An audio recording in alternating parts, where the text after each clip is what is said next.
Hey, what is up everyone? It's Moolah Please here with my video on the Lucky Landing. So let's get started.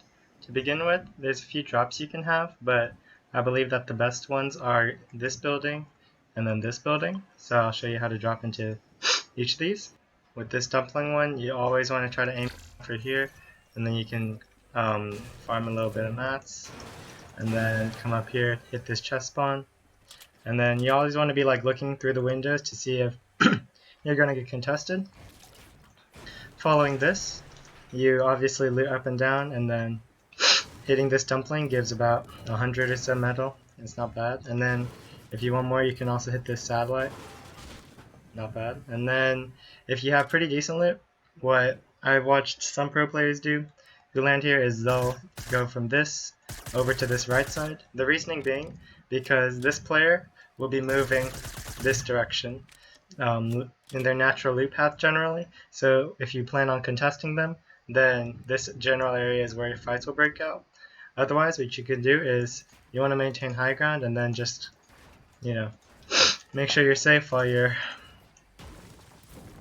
coming into this building, and then you can also loot this building and then see what else you have from then on. By landing on this side, you can also pretty easily rotate out because I believe there's 5 chests over there, and then there's one over here, and then some other spawns elsewhere that you can pretty quickly grab.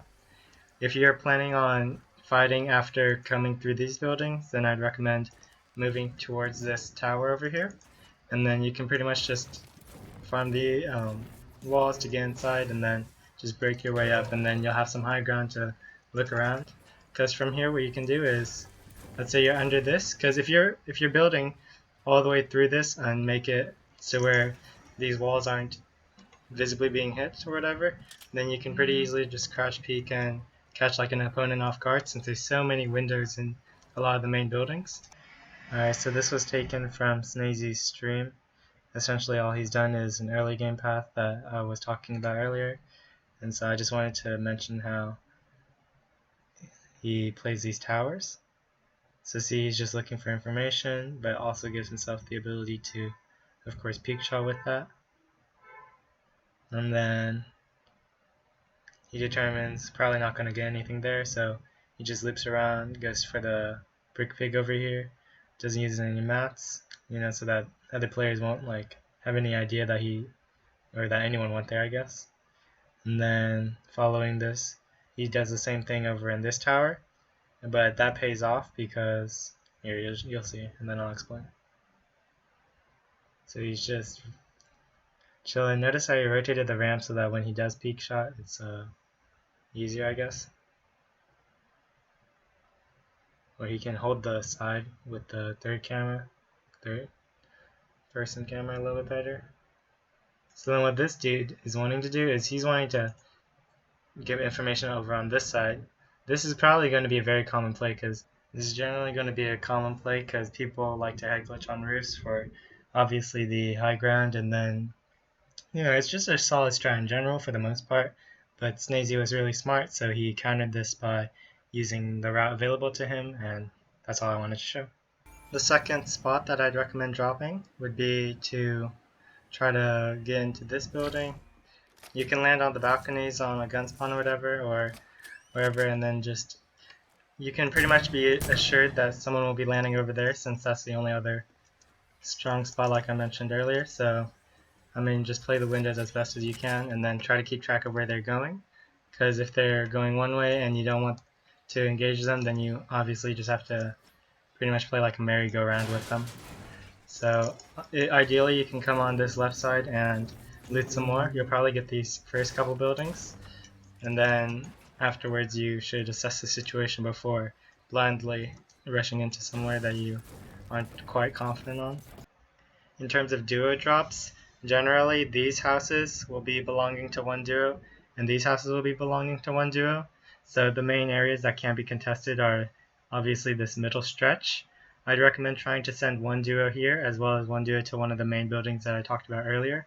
This allows you to get 2 vending machine spawns here as well as 1 chest, and then from there you can obviously get some mats and then ideally try to control the middle area as well. This will allow your duo to either loot this secondary house or this secondary house, and we'll pretty much make sure that you guys get more loot than the enemy team if they're only able to loot 2 of the houses together.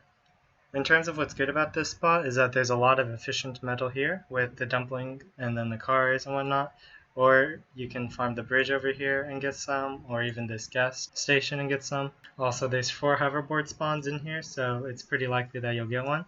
If not, then you can use a slipstream regardless, so your rotations aren't going to be too difficult generally. And then also the surrounding loot will allow you to not contest if you don't want to, provided that your drop will not force you to fight the enemy. As for what's pretty average about this spot is the fact that you can get your max brick from just hitting walls. There's 2 vending machines over here, like I was talking about earlier. And then also there's 1 campfire here. And then just 12 chests in the main lucky area in general. And then the only thing that I think is kind of not ideal is just the fact that there's 1 quad. But like I was saying earlier, your rotations aren't contingent on a quad spawn, so just having the hovers and then the slipstream is honestly more than enough. The playstyle here can be very varied. You have a lot of options with how you want to play here. If you prefer to just shoot tags with ARs, then you can head glitch on top of these roofs or use the tower strats like I was mentioning. If you prefer fighting with shotguns, then obviously try to take your fights indoors. But then if you're a build fighter, then I'd recommend especially prioritizing this building because of course the 100 metal from this dumpling, the fact that there's beds here, and then just whatever else mats you can get the most mats quickest out of anywhere in Lucky. As for the streamers, there's Booga and Snazy who land there for solos. Booga has paid VODs on his Twitch, and then Snazy speaks in French, so if you're going to watch him, you have to try to extrapolate what you can from what he does. One duo that also qualified for World Cup was Go Diadra and M11Z. I don't know if they're going to be landing there anymore because when I was looking through their VODs, I couldn't find any footage of Lucky landing, so do with that information what you will. And I guess that's pretty much it. If you enjoyed the video, then leave a like and subscribe. Thank you.